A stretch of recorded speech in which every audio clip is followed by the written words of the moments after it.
Well, we have another album that I've been really hotly anticipated. We're coming into like the end of the year where all those big releases that I've been like anticipating and salivating for over the year is finally coming to fruition. So, yeah, let's dive into this next one.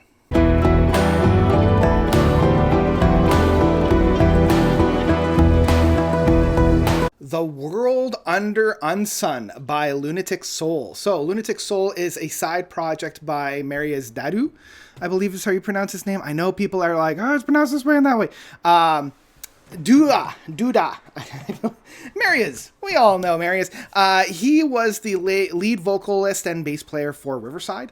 So that's kind of where he got his start. So yeah, in the late 2000s, like 2008 or something like that, he dropped Lunatic Soul. And it was a much more atmospheric, a lot more soundscapey, a little bit more like acoustic version of Riverside's big music. And like those first handful of albums, Lunatic Soul 2, Impressions, Walking on a Flashlight Beam, like those handful, just, I don't know, like they were good, but nothing really wowed me.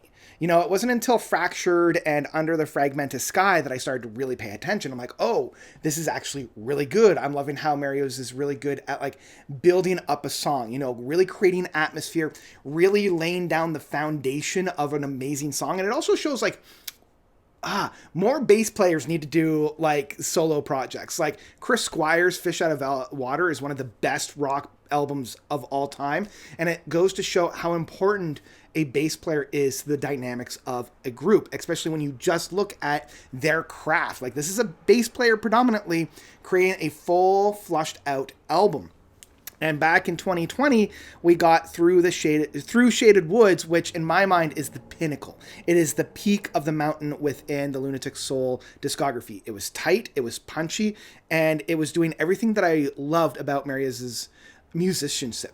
We had the buildups, we had the payoffs. It was kind of like a Mike Oldfield Omadon, kind of realized and recontextualized in this more leveled playing field. So I was thoroughly excited for whatever Marius was going to do next, and we were getting whispers, we were getting little drops, and then here comes the 8th full-length album from Lunatic Soul, The World Under Unsun. And not only that, it's a double album. This thing is lengthy. It is an hour and a half of music, which is bonkers. It's insane, and we've got a number of passages that are flirting with, the 10-minute mark, one that's 11 and a half minutes, one that's 9 minutes and 41 seconds, and another one that's 10 minutes and 15 seconds. So we've got a lot of lengthy passages here that fill up a 14 track length. So like, this leads me to one of the things that I was most excited for about this album, and ultimately one of the biggest challenges that I have with this album, and it is the length. In my mind, this style of music that Marius is playing with doesn't quite lend itself to the grandiosity and the length that we find. By the midpoint of this album, I'm starting to tap out, because we kind of get the ideas that Marius is putting down on this album.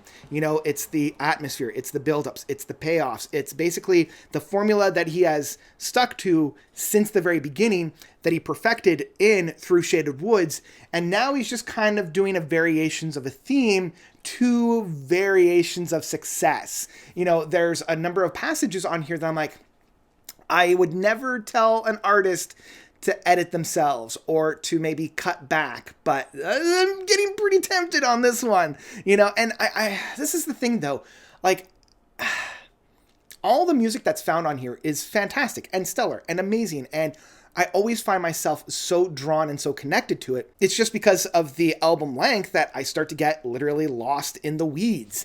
Like I don't feel as if there's a lot of variations on this record. There's not a whole lot of, deviations from the mean on here. I just feel like we're trampling the same ground that has been trampled upon a lot. Like if we take that metaphor of being lost in the woods, a number of times I feel like I'm kind of back to where I started, and I'm like, wait, no, I remember that tree. I've been here before. Okay, how do I get out of here? Right? And for those that love to be lost in the woods and just to be kept and swept up through that, you're going to love this record. You know, if you love Shaded Woods and you wanted a full hour and a half rather than a really tight 40 minutes, then you're going to love this record. If you felt like that tight 40 minutes was exactly what you needed, and if you had to like a little bit more, you would have too much, well, double that length and you're going to get what you have here. So yeah, this is a toughie for me. This is a toughie for me. Because of the length and because of so many tracks, it's really hard to even like pick out moments that really stood out to me, because there are a lot of moments on here that I'm like, no, I really thought I liked that, but was that over here? Or, oh, I really like this track, and then I go back and listen to it. I'm like, no, that's not the track I was thinking of.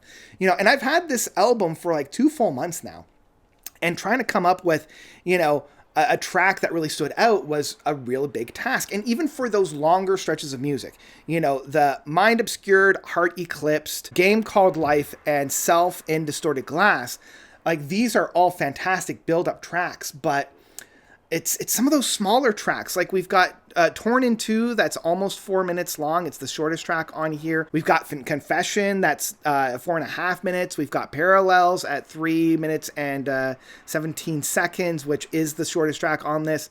It's like a lot of these smaller bite-sized tracks. Monsters, Ardor, the closing track of The New End. I feel like a lot of these could have been conglomerated into a single track. Once we get to a Game Called Life, I was almost ready for this album to be done and being like, oh, there's still more. Okay, well, maybe one more track. And then Confessions came on and I'm like, okay. And then Parallels came on. I'm like, wait, no, okay, well, just maybe one more track. And then Self Distorted in Glass, I'm like, okay, guys, let's wrap it up. Holy jeez. So I wonder if instead of, you know, and this is where my mind kind of goes, like, how would I improve this record, right? So, like, maybe some of those smaller tracks, like Monsters, Torn in Two, Ardor. Like, if these tracks were all conglomerated into, like, a 10-minute track, and we had, instead of 14 tracks, maybe we had 8 tracks, or even 7 tracks, like, half the number of tracks, keep the length, but like really develop those tracks, you know, take the best parts of those tracks and really bloom those out. I think we might have had a much more enjoyable listen, or at least one that I can digest a little bit easier.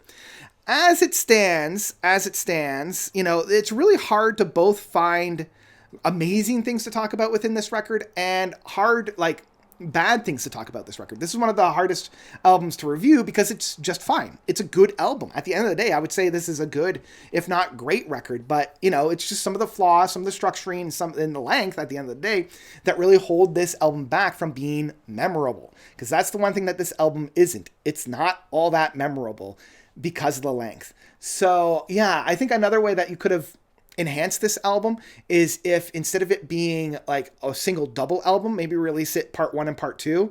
A lot of bands are doing that these days, and I think this album might actually have benefited from that, but who knows? At the end of the day, I think my final rating for this album would be The World Under Unsun by Lunatic Soul is an album I would absolutely download. Heck, who knows? I might end up picking this one up in physical format just because I do enjoy getting into the groove of this.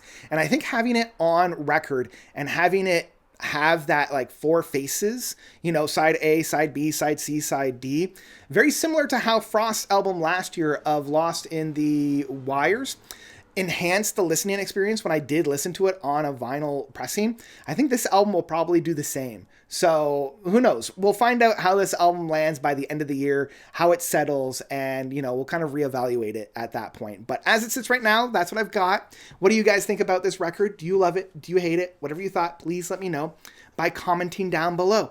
And I think that is where I'm going to leave you for today. So I want to thank you all so much for watching. As always, you guys are definitely the best. And until next time, notes out.